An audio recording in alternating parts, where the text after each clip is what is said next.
أعوذ بالله من الشيطان الرجيم. بسم الله الرحمن الرحيم.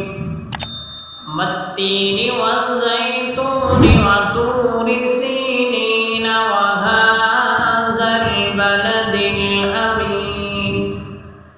لقد خلقنا الإنسان في أحسن تقويم ثم رددناه أسفل سافلين إلا الذين آمنوا وعملوا الصالحات فلهم أجر غير ممنون.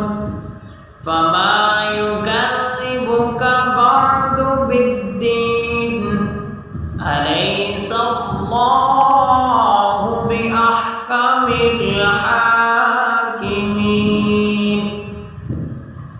صدق الله